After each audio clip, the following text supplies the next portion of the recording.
So Dr. Leslie Brandt is a climate change specialist with the Northern Institute of Applied Climate Science and the U.S. Forest Service. And the work that she does really aims to bridge the gap between climate change research and forest management. And so we really thought that she would be a great fit for the departmental seminar as she brings on board this thinking about how to apply climate change science to an understanding of forests and forest adaptation. In this role, what she does is she provides general outreach and support for climate change activities. And one of the projects that she works on is the Urban Forestry Climate Change Response Framework.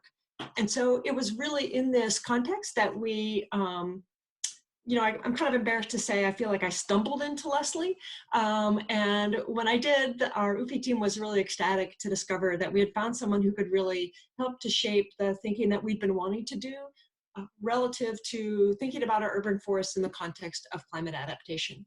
And so in the, in the time of COVID, when we haven't been able to meet together, well, I should just say that Leslie was going to come and give us a workshop to 30 people divided into 7 different teams. And on those teams, we were going to develop the beginnings of thinking about climate adaptation planning. And so what we've done instead is we've backed up, and Leslie has been incredibly gracious in providing us with all sorts of resources. She gave us a webinar that guided the beginning of our work, and we're stepping into this work with our thinking and in the ways of how to connect climate change and climate adaptation thinking to urban forest systems. So we're just incredibly grateful to Leslie and her whole team at NIAX and all the work that they're doing, and feel very fortunate to have discovered all of this and to be able to align our work with 10 years or so of work that they've been doing together to teach people like us how to think about this. So I'm just going to hand it over to Leslie, and thank you again so much for your flexibility in coming to be with us and talk with us and help to guide our work and all of that. Thanks so much, Mary. Can you hear me all right? All right, awesome. Well, as Mary said, I am a climate change specialist with the Northern Institute of Applied Climate Science, and I am the Regional Climate Change Coordinator for the Eastern region of the U.S. Forest Service. And I'm based in St. Paul, Minnesota, where it isn't quite spring yet here. It's actually quite nice and warm today, but it's still, we don't have any leaves or flowers on the trees yet, so. Hopefully within the next couple weeks. Let's see if I can get this to advance. So a little bit about our institute, if you're not familiar with us. We are a group of folks supported primarily by the U.S. Forest Service, but a partnership between several universities, including Michigan Tech, University of Minnesota, and University of Vermont, as well as a few other organizations, the American Forest, the Great Lakes Indian Fish and Wildlife Commission, and the National Council for Air and Stream Improvement. And we work together to provide practical information, tools, and resources on climate change adaptation and carbon management. And we do both research as well as a lot of outreach and applied work with forest managers across the country. We also support the USDA Northern Forest Climate Hub, and the geographic area that it covers is shown on the map here. So it doesn't quite stretch into Kentucky, but we're still happy to talk with you folks, and happy that you reached out to us. And so we support the Midwest and Northeast, and we are tasked with providing climate services to the areas that are supported by USDA. So primarily working in forests with our specialty hub. So today I'm going to be focusing on one aspect of what we do in our organization, which is to work with urban forest managers to adapt their management to changes in climate. And before I get started, I just wanted to provide a definition of urban forest so we're all on the same page. So for the purposes of my presentation, I'm talking about all publicly and privately owned trees within an urban area, including street trees and trees in backyards, as well as stands of remnant forests or areas that may have become afforested after places were abandoned. And why this matters is because urbanization is becoming more and more apparent across our country. And 80% of people in our country live in urban areas, and places like along the East Coast are becoming more and more urbanized, and more of the forest land is being converted to urban lands. And so if we want to think about forests, we also have to think about urbanization.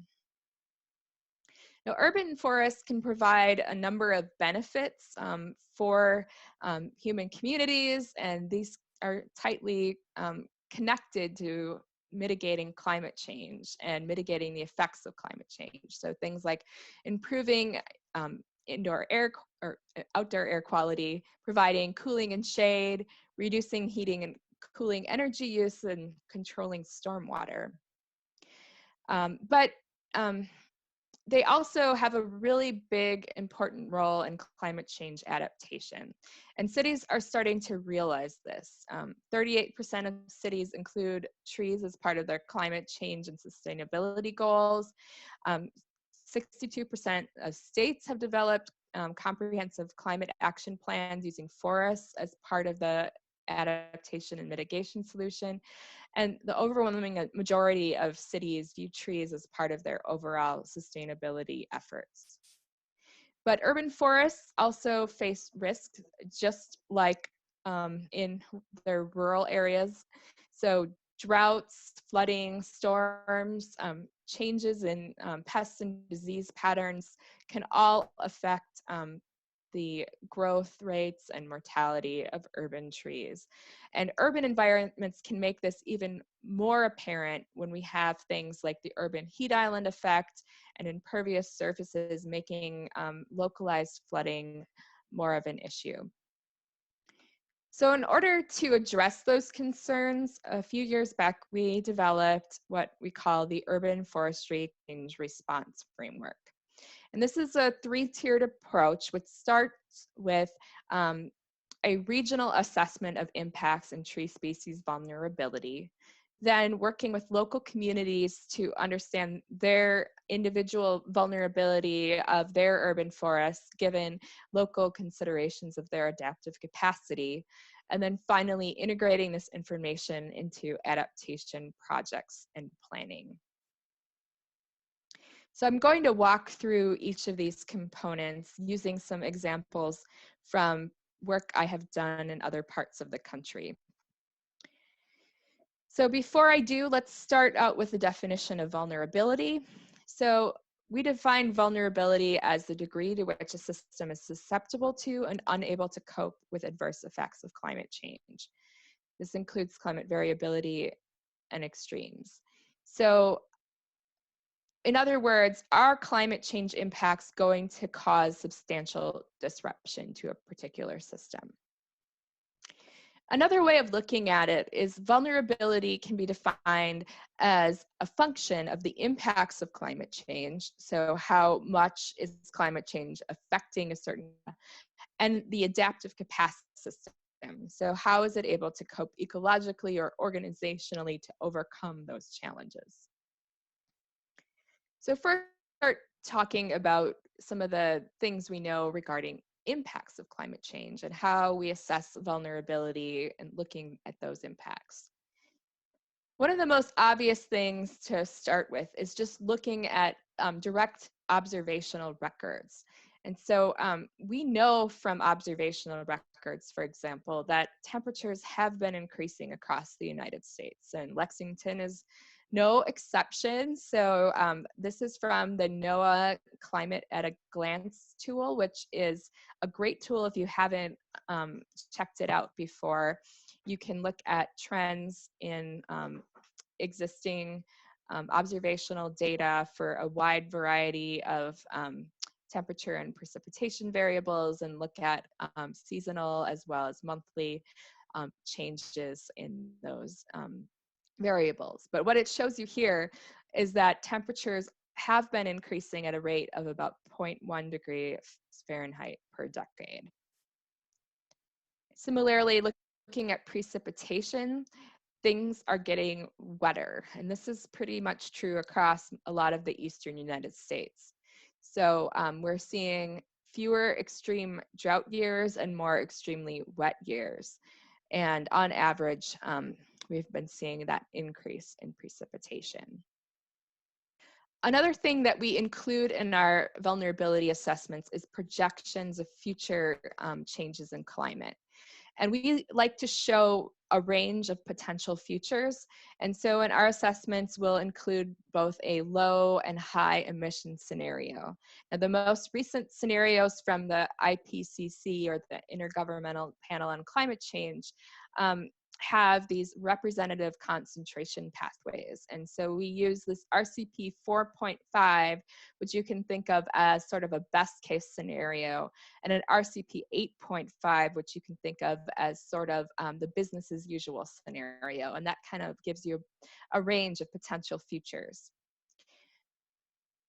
There are a number of tools available on the web, as well as by working with scientific teams to look at downscaled climate projections. So these take the really broad climate projections and scale them down to a scale that's more relevant for decision making. And what this shows is that the city of Lexington is projected to see an increase of about 5 to 9 degrees Fahrenheit compared to the last 30 years of the 20th century for the last 30 years of this century. So that's pretty dramatic increase, and a much more dramatic increase from what we have seen in the past century. Precipitation projections are a little less clear. Some models project increases, some decreases, and there's a lot of uncertainty around summer precipitation. But in general, it's projecting a slight increase in precipitation, and many of the models are suggesting an increase in heavy rain events for a lot of areas in the eastern United States, including Kentucky. In addition to looking at direct changes in climate, we also want to provide managers with information about changes in tree species distributions or ecosystem vulnerability. So one really useful tool that we have incorporated into a lot of our assessments is the Climate Change Tree Atlas. And this provides projected changes in suitable habitat for 134 tree species across the eastern United States. And this has just been recently updated to include some more fine scale summary tables. So if you haven't checked out this website in a while, might be worth a second look. But these projections are all based on forest inventory and analysis data, and then use downscaled climate projections to project changes in suitable habitat under future climate conditions. So an example of this is Honeylocust. So on the left is the current importance values for Honeylocust. So that's based on the abundance and the basal area of that species. And then those on the right are projections for suitable habitat of Honeylocust under a low and high emission scenario. And those areas in green and blue are those most suitable habitat areas, and then the areas in dark yellow is still suitable but not great, and then the pale yellow would be areas where we would not expect it to occur.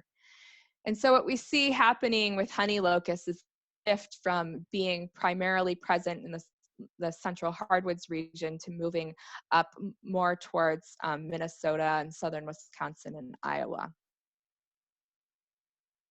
Now, the problem with working with urban forests is a lot of our species are not native or are cultivars, and so we need to use other tools to understand how habitat suitability might change for those species.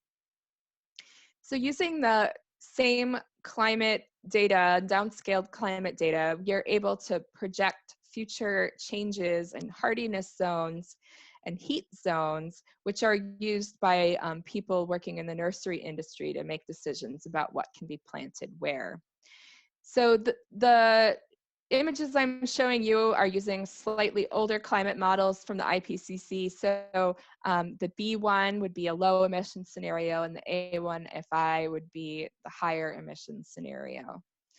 And so broadly, you can see a really big shift in our hardiness zones. And hardiness zones are determined by the lowest temperatures of the year. And so our winter minimums are increasing, and that's going to shift what could be potentially planted.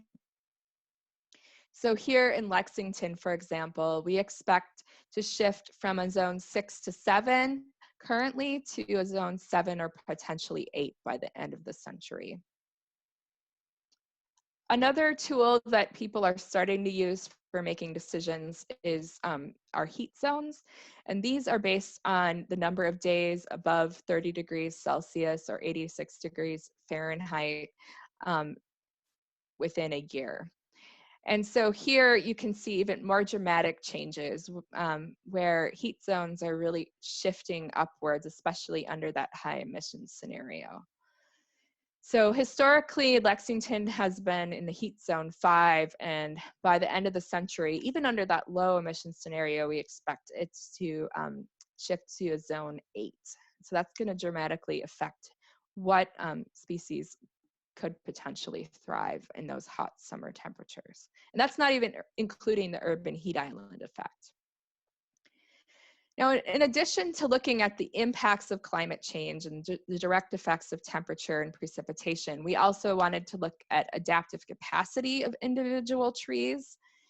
And so focusing in just on the biological adaptive capacity and not thinking about the organizational adaptive capacity. We developed a scoring system based on my colleague Steve Matthews' publication for modifying factors that is supposed to be used in conjunction with the tree atlas. And so species are rated based on their tolerance of different disturbances and biological factors based on literature as well as expert review. And so those species that have a high tolerance of a lot of disturbances and can thrive in a lot of environments are going to have a high adaptive capacity. And those species that are highly disturbance intolerant and require very certain site conditions are going to have low adaptive capacity. So an example of a species that comes out as having a relatively high adaptive capacity is Kentucky Coffeetree. This is a species that I'm seeing pushed more and more up here in Minnesota as something that we should be considering due to its pest and disease resistance and high adaptability to a wide variety of conditions. A species that comes out as having lower adaptive capacity is Tulip-Tree. So it's got weaker wood that is more susceptible to ice damage. It has some intolerance of both extreme drought and flooding. And so it has narrower requirements. And so that's a species that even if temperatures are amenable to that species, we might have other issues. So our first pilot area where we conducted a vulnerability assessment across an urban area was in the Chicago Wilderness region. Now this region is an alliance of different organizations working across the Chicago area on different conservation issues and green infrastructure issues. And so we worked with a number of different organizations to develop an assessment and develop that in collaboration with the Chicago Region Trees Initiative and the Field Museum and the Chicago Botanic Garden. And so if you're interested in reading about our methods or results, you can check that out on our website, and the link is below, and I can send that out after our seminar today as well. So we were able to estimate how many species in the region were vulnerable to climate change based on an eye-tree sampling inventory that had been conducted a few years prior to this assessment. And when we first looked at it, it seemed like, oh, things are doing pretty well. About half the trees are considered to have low vulnerability, and only a small percentage of the trees were considered to have high vulnerability. But then when we started to look more specifically at what species were vulnerable, what we found was that a lot more of the native trees were vulnerable. So not surprisingly, invasive species cover a lot of the Chicago region, and not surprisingly, they are highly adaptable. Their adaptive capacity is very high. And so where we were finding more issues is with native trees, and that can be particularly of concern when they're trying to restore native oak systems, and a lot of those trees could be potentially vulnerable. So after we did this broad scale vulnerability assessment, we wanted to work with individual communities to think about how they would use that in their decision-making process. So as a first step, we brought a group of people together to go through a workshop process to assess their vulnerability to climate change based on inventory data, as well as their local expertise and information about their organizational and technical capacity. So things that they evaluated included their species diversity, their connectivity, age class diversity, genetic diversity, but then also these human adaptive capacity factors. So what plans or policies did they have in place? Was their staff sufficiently trained? Did they have the social and economic capacity in order to adjust their management in light of climate change? So we brought people from parks districts, municipal forestry departments, as well as county forest preserve districts together for this workshop. And then they were facilitated through this process to think about regional climate change impacts, local considerations, and then the overall effect and confidence of their rating. And so the result of this was this matrix of understanding of how climate change impacts and adaptive capacity varied across different organizations within the Chicago region. And what was interesting is what we found is the impacts of climate change were relatively consistent, and where we saw differences is in their adaptive capacity. So the cities and park districts that were more vulnerable were those that had lower economic capacity, which often also related to lower species diversity and lower social and organizational capacity. And so when we're thinking at a local level, the adaptive capacity piece is a lot more important to consider than those general overall climate change risks. So each of these are summarized, and when we had inventory information, we were able to look at what % of trees in their inventory fell into different vulnerability categories, and then we're able to summarize those communities by different factors within adaptive capacity and impacts. So the final step was to understand how to apply this information to forest management. Now, we had already developed a resource for forest managers on adaptation called Forest Adaptation Resources that first came out in 2012, and then we updated it in 2016. And this was originally designed for more traditional forest management out in rural areas, where land managers work with their goals and objectives to develop specific tactics on the ground to adapt to changes in climate change. So it doesn't tell people what to do, but rather provides them a framework for stepping through a process on how to make decisions. Now, this is not completely novel. I mean, this is your general adaptive management loop. So we start with defining a goal. Then we assess vulnerabilities, and that's where those regional vulnerability assessments come in. Evaluate whether or not you can meet your goals and objectives given climate change, and then identify adaptation strategies, thinking about monitoring questions, and then going back to see if you might need to revise your goals later on. So one of the things we start with when we're working with forest managers is to give them a set of categories to think about when you're thinking about adaptation. So we think of this as along a spectrum where people can make decisions to resist change and manage for persistence, or transition to future conditions and manage for change. And in the middle, you'll see that term resilience, which often pops up and nobody really knows what it means. Well, I'll tell you what we generally mean by it, and that is for a system to have some change, but it returns to its previous state after a disturbance. So resistance would be where you're trying to keep that system exactly the way it is over the long term.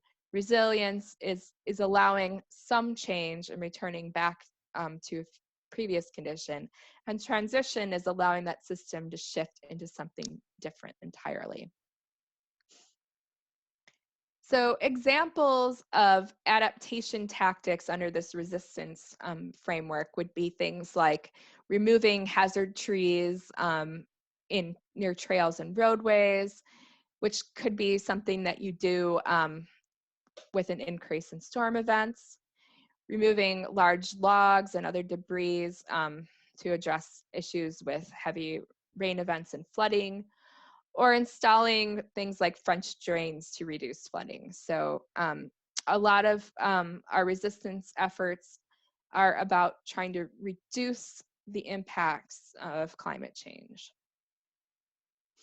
Resilience examples could be things like designing planting projects with high species diversity, so that if you have declines in some native species, you could still have some of that native species diversity.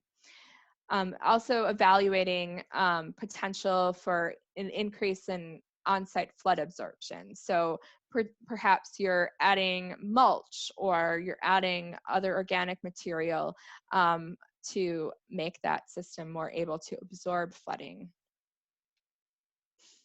Transition examples include things like planting drought-adapted trees, or planting species from south of the region, and that is typically something people refer to as assisted migration. So it sounds a little less scary when you're talking about forestry, and people have been moving trees around for millennia, right?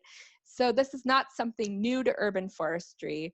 It gives people who manage natural areas a lot of heartburn, but usually urban foresters are okay with this idea.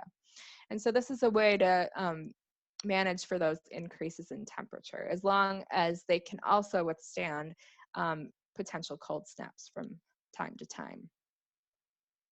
So we've been using this method in hundreds of different projects across the country, and there are a few examples that we have on our website that are specific to urban forests. So if you go to our website, forestadaptation.org, and filter by urban forests, you will get some examples that provide kind of a storyline using our adaptation workbook of how they've developed different adaptation strategies.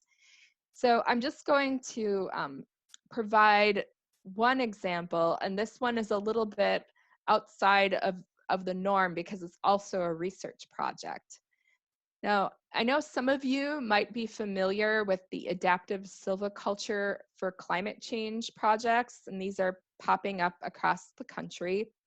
And so far, all of them have been in large rural forests using more traditional silvicultural practices.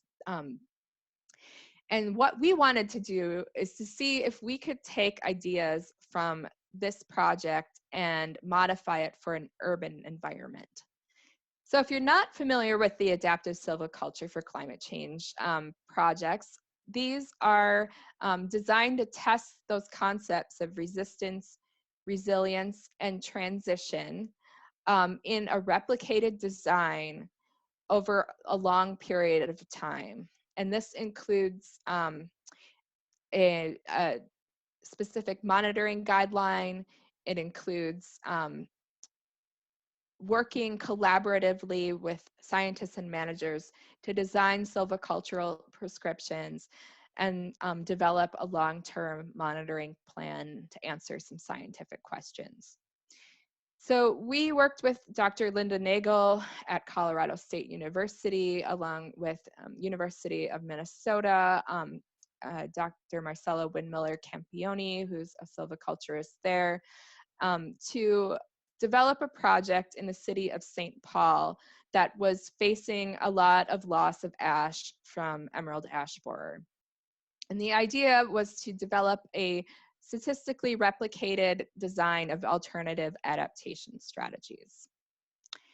So we worked with the Mississippi National River and Recreation Area, which is an urban national park. It has about 500,000 estimated ash trees that will be lost in the urban areas of the park. So the managers are in that area need to know how can they manage these floodplain forests into the future given changes in climate, especially considering that these are places that are really of important recreational use to the people that live in the Twin Cities. So we took this adaptive silviculture for climate change framework and we kept most of the elements. So we're testing these alternative adaptation strategies. We're working in the science management partnership to co-develop treatments in a replicated design and using silvicultural techniques. But the scale had to be much smaller because we're working in an urban environment and we just did not have the capacity to manage on the scale of like hundreds of acres, which is what these other projects did.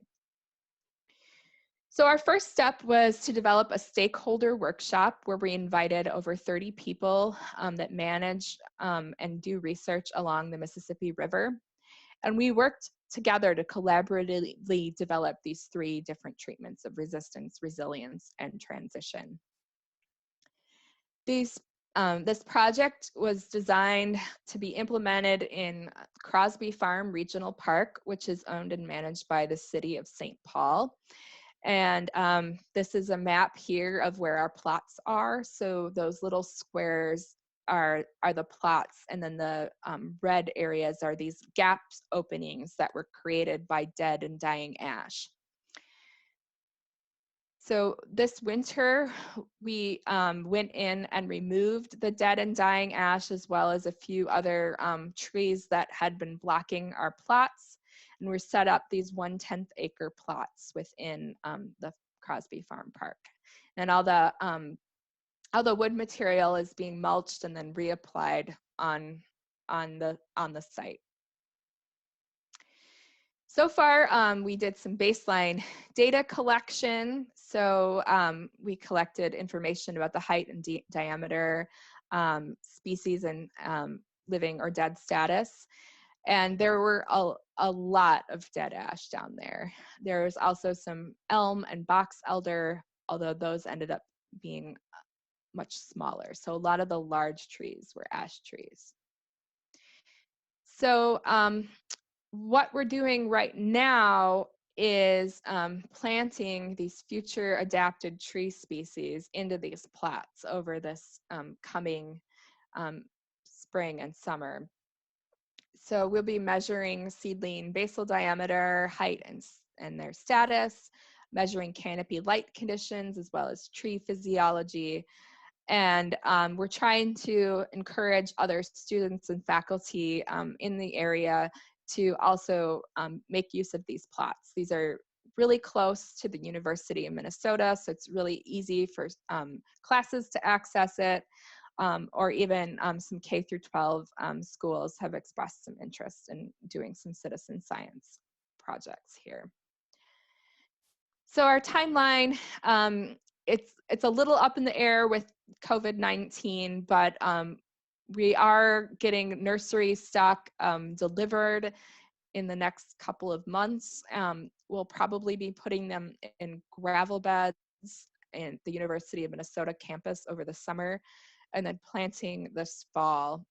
And the reason for that, even before the COVID-19 thing, was that this area can be flooded in the spring, and there were lots of unknowns about whether or not we would be able to flood or plant this spring. Now it looks like the flooding is relatively low this year, and we could potentially plant, but because we don't have the capacity of using volunteers for a large scale planting event right now, we're trying to delay that into the fall.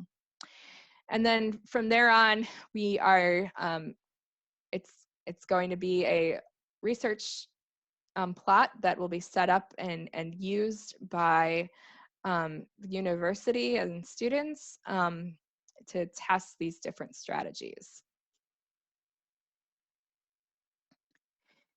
So like I said, one of the challenges is this timing of planting. We're also just curious about managing public opinion. Like, what will they think about, we'll be planting some more, what we're calling southern species, but which are species that are probably common in Kentucky and other areas around you. And then just securing long-term funding for this project. We'd like to keep it going for potentially 20 years or longer. And so it's always hard to get that sustained funding, even though it just is a matter of going out and collecting some very basic data. And just to give you a sense of what we're dealing with here, this was last fall in one of these gaps, and we're dealing with a lot of vine encroachment. And so another thing that we'll be managing moving forward is trying to figure out how we can keep this just from becoming a vineland. So if you're interested in learning any more about our framework, our projects, our publications, you can check out our website, forestadaptation.org. And if you go to the focus area and then click on urban forests, you'll be able to access the urban information specifically. In addition, feel free to send me an email and I'd be happy to get in touch. And with that, I'm happy to answer any questions you may have.